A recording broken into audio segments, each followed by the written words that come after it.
перше, в нашій команді, якщо говорити нашу команду, тих, хто зайшли, ну, по-перше, це біля 17 людей. Тобто не треба говорити, що пішло, знаєш, там сотні тисяч людей або сотні людей. Це 17-20 людей.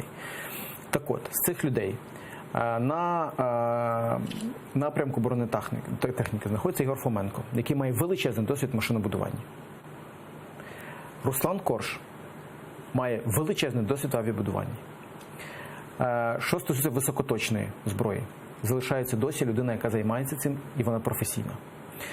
Директори заводів, ми ж не замінюємо директорів заводів виробничих на хлопців з MBA. Це люди, які займаються або займалися виробництвом або на цих заводах колись, або на інших заводах, вони просто обираються за конкурсом. Що ми дійсно змінили, це дійсно зміняться, можливо, спецекспортери. Тобто ті, хто експортують. Там, де найбільше було корупції, найбільше було грошей, і там, де було неконтрольоване витрати грошей. А де найбільше було корупції? 4 спецекспортери є в Україні. Я не буду зараз говорити, тому що це некоректно по відношенню. Да? Але і це не питання, тому що вони корупційні. Ну, давай я назву, так? Ти мені підтвердиш або ні. А я ж не можу підтвердити. Спецтехноекспорт і спецекспорт. Я ж не можу підтвердити просто нічому, не тому що я там не хочу говорити. Тому що в мене немає таблички, в яких написано, що тут корупція. Тому що якщо там написано, то її треба вичищати. Але зараз цим займається Морозов, який довгий час цим займався. І ми розуміємо, що він точно не буде цим займатися. Мається на увазі корупцію. Тому я би не говорив, що це команда, яка не розбирається ні в чому.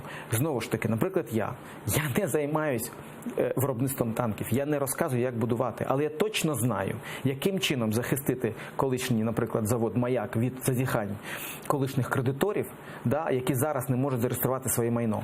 От просто не можуть зареєструвати своє ж майно за рішенням суду. Я розумію, яким чином захистити підприємство, яке зараз намагаються інше підприємство, де я не буду зараз називати, російські банки, які подають в суд у себе міжнародний арбітраж, потім приїжджають сюди, блокують наші рахунки, щоб просто вимагати гроші, там якісь там 13-15 мільйонів гривень. Я розумію, яким чином відстоювати ці заводи в органах державної влади.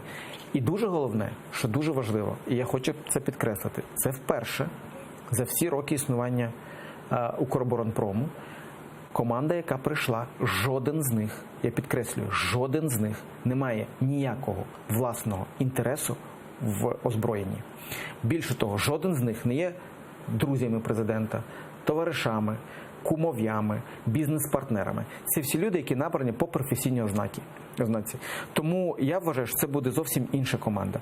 Що вдасться, давайте подивимося. Я не хочу зараз говорити лозунгів, але те, що я бачу зараз, мені здається, що нам головне зробити невідворотні речі. Хто б не прийшов наступному на концерн «Укроборонпром», має розуміти одну річ. Або це все підніметься з ніг, оптимізується, і ми зробимо дійсно класну оборонку в нашій країні, або ми маємо викреслити себе з статусу країни, який виробляє озброєння і військову техніку.